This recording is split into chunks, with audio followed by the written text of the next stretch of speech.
তো বন্ধুরা কেমন আছো? আশা করি ভালোই আছো। আমিও খুব ভালো আছি। তোমাদের ভালোবাসা আশীর্বাদে বাবুসোনা স্যাড বয় চ্যানেলে তোমাদের স্বাগত। তো আমার ভিডিও যদি ফেসবুক থেকে দেখে থাকো তাহলে আমাকে ফলো করে দিও, আর যদি ইউটিউব থেকে দেখে থাকো তাহলে সাবস্ক্রাইব করে লাইক করে দিও। তো যাই হোক, এই কটা দিন খুবই ঠান্ডা পড়ছে, ভীষণ ঠান্ডা। আমারও একটু ঠান্ডা লেগেছিল, তো তার জন্য দুদিন ভিডিও দিতে পারিনি। আর এই কটা দিন খুবই আকাশটা মেঘলা হয়ে আছে, রোদ্দুর বার হয়নি, তার জন্যে ঠান্ডার চাপটা খুব দিয়েছিল। তো আজকে যেহেতু রোদ্দুর বার হয়েছে, কাজ করতে মন লাগছে না।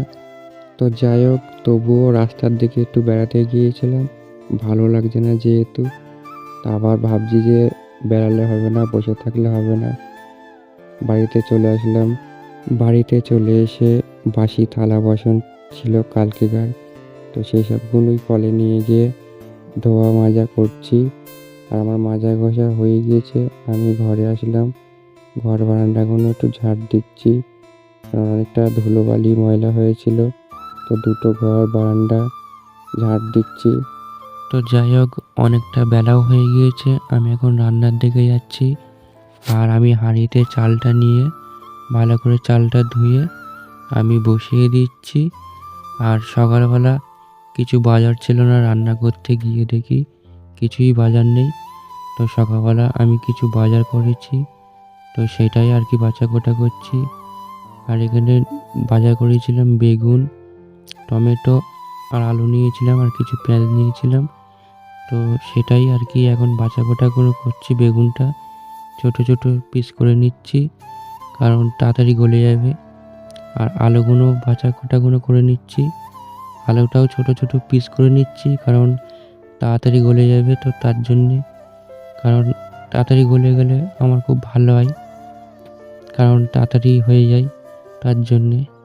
তো আমি পেঁয়াজটা কুচিয়ে নিয়ে টমেটোর কুচিয়ে দিচ্ছি। এরপর আদা রসুনগুলো ছাড়িয়ে নিচ্ছি, আদা রসুন দেবো। তো তার জন্যে আদা রসুনগুলো ছাড়িয়ে নিচ্ছি আর একে একে ছাড়াচ্ছি। দেখো, আমার বাছা কটা সবই কমপ্লিট হয়ে গিয়েছে, আর ভাতটাও হয়ে যাওয়ার জিত হয়েছে। তো তার আগে আমি আদা রসুনটা পিষে নিই, ভাতটা তাহলে হোক। তো আমি আদা রসুনগুলো থেতো করে নিয়ে ভালো করে পেশাই করছি শিলে। আর আমার দেখো পেশা হয়ে গিয়েছে, আর ভাতটাও হয়ে গিয়েছে। তাই আমি ভাতটা নামিয়ে ফেলেছি। আর এখানে ডিম ভেজেছিলাম, তো ডিম ভাজা আর আদা রসুনটা পিষে তরকারিতে সব মশলা দিয়ে নাড়াচাড়া করে কষি। আর লাস্টে একটু ধনিয়া পাতা ছিল, সেটাই দিয়ে কষে নিচ্ছি। আর রান্নাটা আমার হয়ে গেছে, জল দিয়ে দিচ্ছি, দেখো কেমন হয়েছে। আর সবার শেষে আমি খেতে বসে পড়েছি। আর দেখো আমার রান্নাটা কেমন হয়েছে, কমেন্ট করে অবশ্যই বলবে যে কেমন